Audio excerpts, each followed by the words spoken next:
Tonight, parents versus public schools. The Supreme Court takes on LGBTQ books in classrooms. We're talking about pre-K and elementary school kids. The landmark case that puts faith and education on a collision course.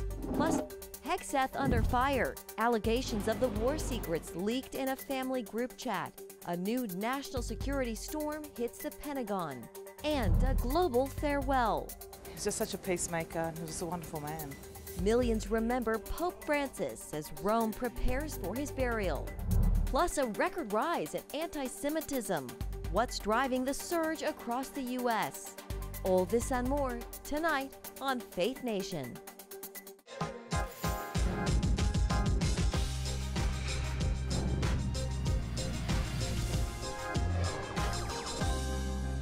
A battle over what kids learn in school and who gets to decide. Good evening and welcome to Faith Nation. I'm John Jessup. And in Washington, I'm Jenna Browder. Today, the Supreme Court heard arguments in a case that could reshape the approach public schools take with education. It also addresses how much influence parents should have in deciding what their children are exposed to in the classroom. At the heart of this argument, books with LGBTQ themes and whether families in Montgomery County, Maryland, should be allowed to opt their children out of those classes. CBN senior Washington correspondent Tara Mergener followed today's hearing and joins us now. Tara, this could have greater implications. That's right, John. This ruling would likely set a national precedent and guidelines on what can be taught in America's classrooms and what role parents get to have in these decisions. Now, this is not sex education, which typically parents can opt out of. Instead of what's happening here is they're integrating these themes into other subjects, just like they would other stories. While the court dealt with this latest dispute involving religion inside, protesters gathered outside to defend the books in question, while others demanded parental rights. And it's not just trans rights, it's women's rights, it's all members of the LGBTQ community, it's people of color. We have love for everyone, and I am fighting for all of our religious parents. The controversy began in 2022 after the Montgomery County Board of Education approved a list of LGBTQ storybooks for elementary classrooms. We are glad that this will resonate nationally. For what? To protect our children from what? From being forced to learn things that might contradict with their religious teachings at home. Parents opposing the district's decision argue their constitutional rights were violated when the school system removed their ability to opt their kids out of LGBTQ-themed lessons. Petitioners deserve complete preliminary relief. In a system where thousands of students are daily opted in and out of the class for multiple reasons, there's no basis for denying opt-outs for religious reasons. Among the books approved as part of the language arts curriculum, My Rainbow, about a black transgender girl, and Uncle Bobby's Wedding, a story about a gay uncle getting married. It's a message that a lot of people who hold on to traditional religious beliefs don't agree with. An attorney representing Montgomery County Schools argued that deciding in favor of the parents would create chaos for public education.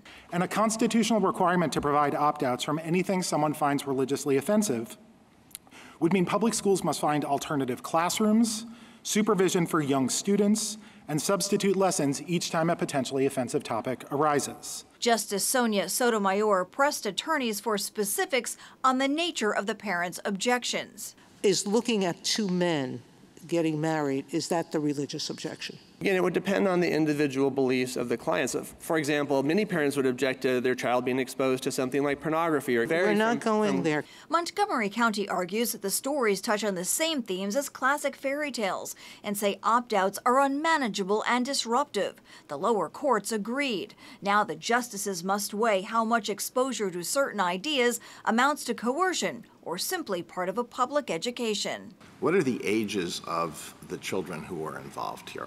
These books were approved for pre-K, which in Montgomery County can start as early as 3 if they're going to turn 4 that fall. So I mean, I understand the idea when you're talking about a sophomore, a junior, whatever, in high school, you know, where the point is you want to sort of push back on some of this. But I'm not sure that same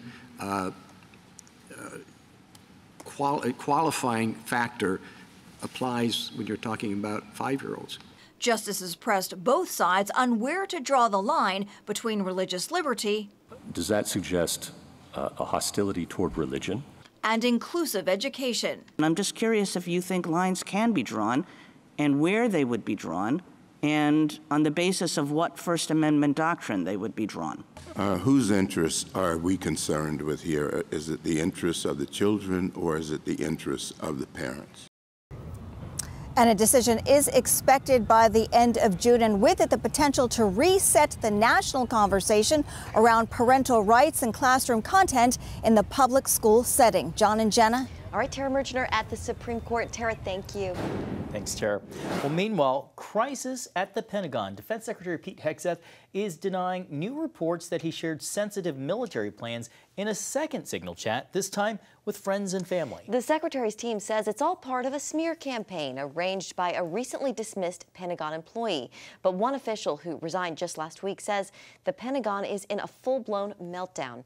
National Security Correspondent Caitlin Burke joins us now with the latest. Caitlin, do these claims seem to have any validity? John, Jenna, we know that the Trump administration is dismissing the claims and standing firmly behind Hegseth. These new allegations center around the Signal messaging app that made headlines weeks ago after it was revealed that a journalist was added to a chain with a group of administration officials discussing sensitive plans for a military attack on Yemen. Now, a source is saying Hegseth created a separate chat with his wife, brother, and personal attorney, sharing some of that same sensitive information. The Secretary of Defense, meanwhile, denies he did anything wrong, saying he's under fire because he's been effective. We're changing the Defense Department, putting the Pentagon back in the hands of warfighters, and anonymous smears from disgruntled former employees on old news doesn't matter. The Pentagon Inspector General is investigating whether any sensitive or classified information was improperly shared. But speaking on Fox News, White House Press Secretary Caroline Leavitt went so far as to hint at a much more widespread battle happening internally at the Pentagon. This is what happens when the entire Pentagon is working against you and working against the monumental change that you are trying to implement. These latest accusations come after several members of Hegseth's inner circle were fired, allegedly due to an investigation into information leaks. John Elliott, one of Hegseth's initial hires tasked with the department's online DEI purge, said he's chosen to resign after, quote, months of total chaos at the Pentagon. In a Politico op-ed released Sunday, he claims more upheaval is coming, writing, quote, there are very likely more shoes to drop in short order, with even bigger bombshell stories coming this week. Speaking on Fox News this morning, Hegseth doubled down, maintaining that he takes safeguarding classified information very seriously and saying those who have been pushed out of the building are attempting to leak and sabotage the president's agenda. John, Jenna. Thank you, Caitlin. And now to Vatican City, where funeral plans are underway to commemorate the life and legacy of Pope Francis, who died Monday in Rome. The world's more than 1.3 billion Catholics and the public at large are preparing to pay respects to the spiritual leader, not to mention the process of choosing his successor. CBN Washington correspondent Michelle London joins us now with the upcoming preparations and how the faithful are honoring him. Michelle. Well, John, Jenna, Pope Francis is being remembered for his humility, advocating for the marginalized, and changing the lives of many believers he met. Today begins the 9 days of mourning, followed by a procession tomorrow before his public viewing. After lying in state for 3 days, his funeral will be Saturday in St. Peter's Square. Here's an extraordinary scene from Easter Sunday of the Pope in St. Peter's Square just a day before his passing. Take a listen.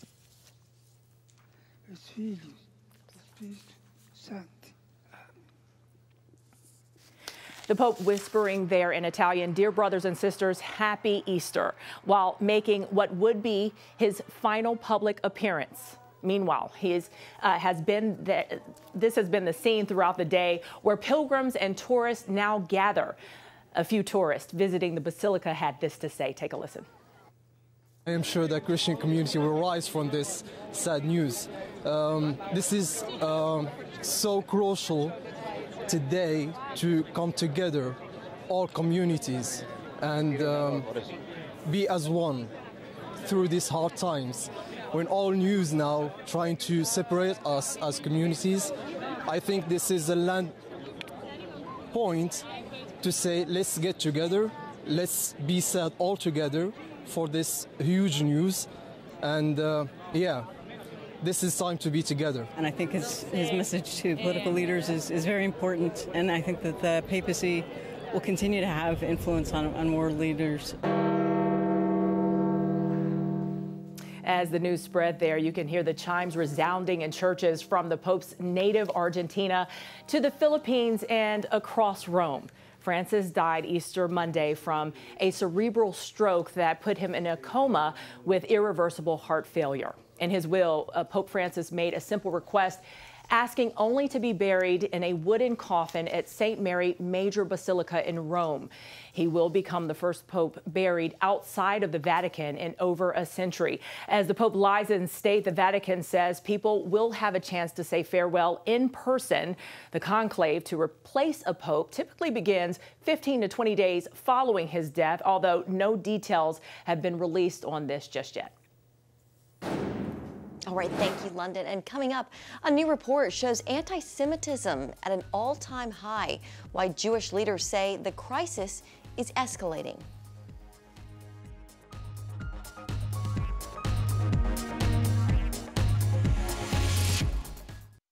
Welcome back. A new report says the war in Gaza is driving a record spike in anti-Semitism across the U.S. And according to the Anti-Defamation League, anti-Semitic incidents hit an all-time high last year in 2024, breaking records for the fourth year in a row. More than 9,000 cases of harassment, vandalism, and assault were reported last year, the highest number since the watchdog began tracking incidents back in 1979. The biggest hotspots, New York and California.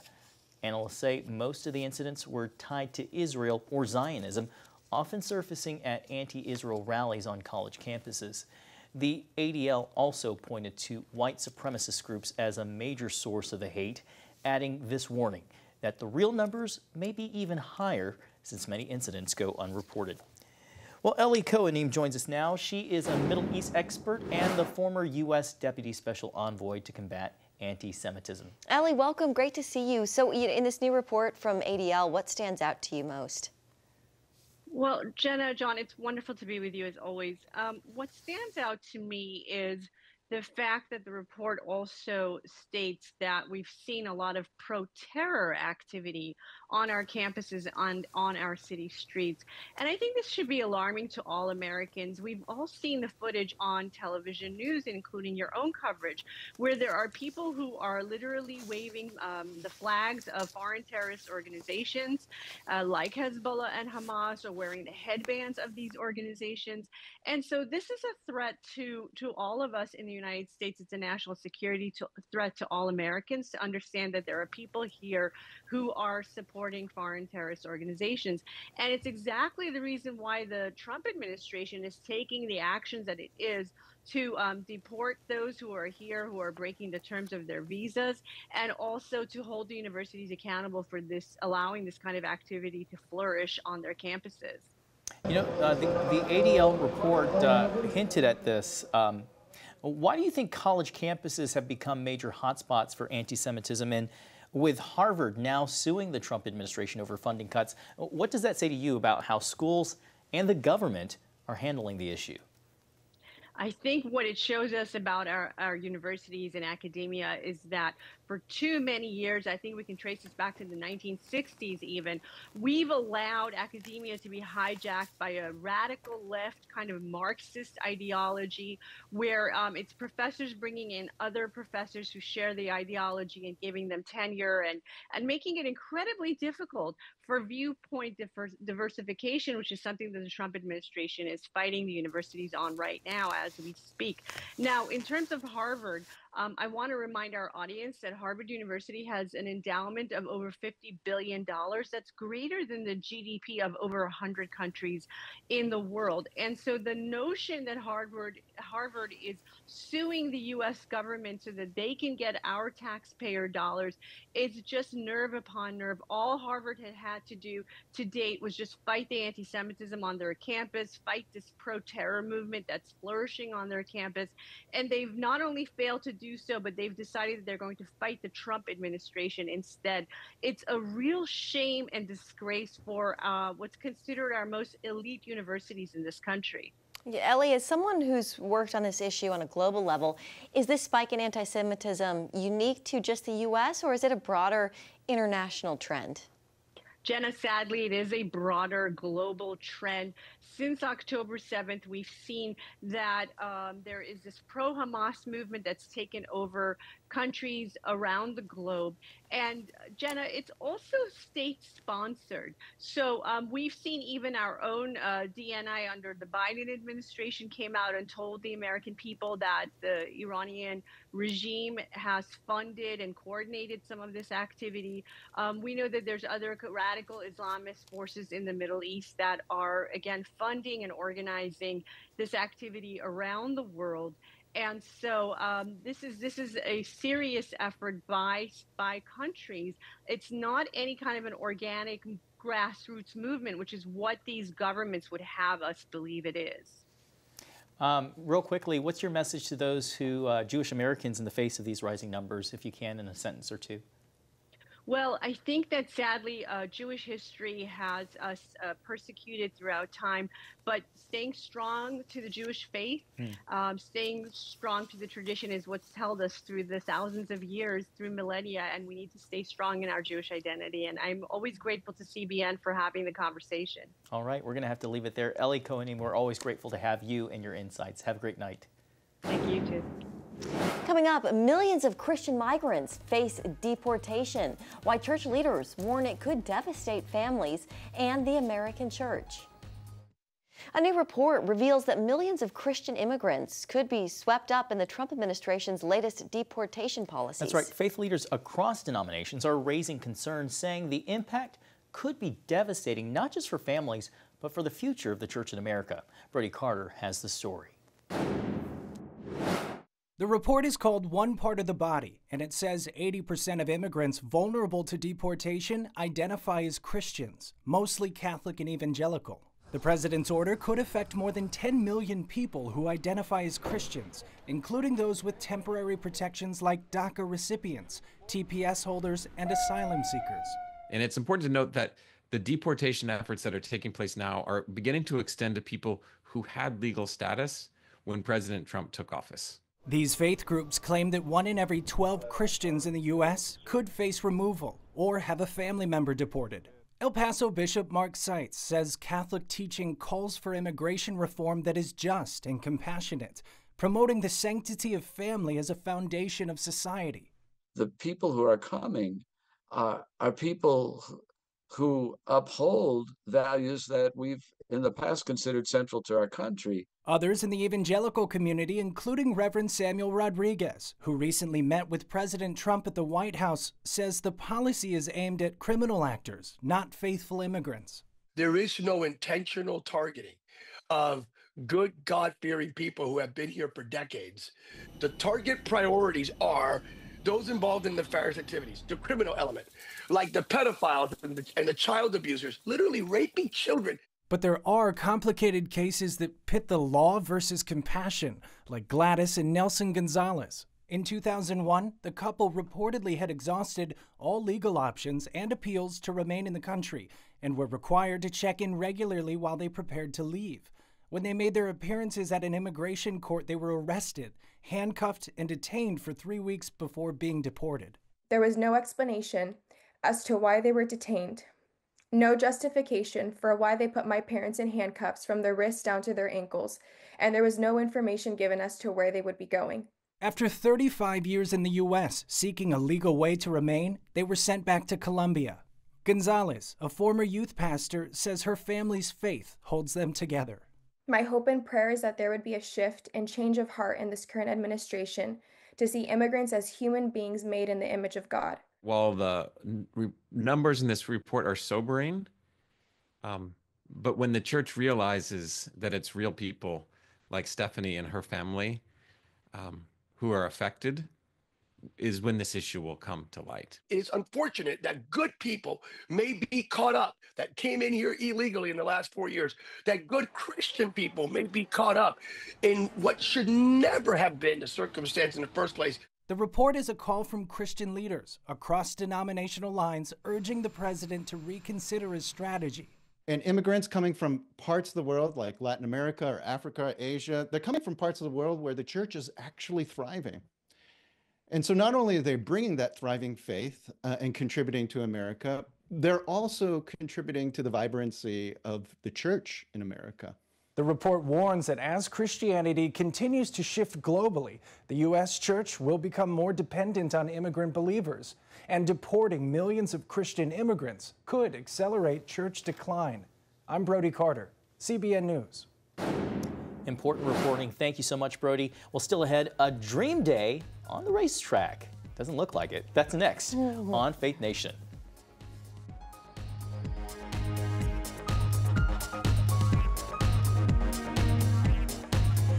Download the CBN News app, 24/7 news from a Christian perspective at home or on the road. One place for all of your news. Breaking news alerts. Set daily prayer goals and pray for news stories. Read the most important news and watch CBN News Channel live. CBN News, because truth matters. Go to cbnnewsapp.com to get the app today. Finally tonight, a decades-long dream finally come true. A devoted NASCAR fan finally got to check racing off her bucket list at the age of 83. Bobby Oxford's dream was fulfilled at Pikes Peak International Raceway in Colorado. It's all thanks to Wish of a Lifetime, a charity that grants lifelong wishes to inspire people to age with joy. Bobby's team included a real pit crew that helped her suit up and hit the track in a retired race car. But not before a little singing to beat the nerves. She'll be driving a great big Chevy. She'll be driving a Chevy. She'll be driving a great big Chevy. NASCAR. And she did. Bobby called the whole experience the ride of a lifetime. From your native Colorado. Yeah, I love that. They're, just aging with joy. She certainly seems to be doing that. Jenna's going to be riding up to space for her Make-A-Wish. I don't know about Have a great that. night. Bye.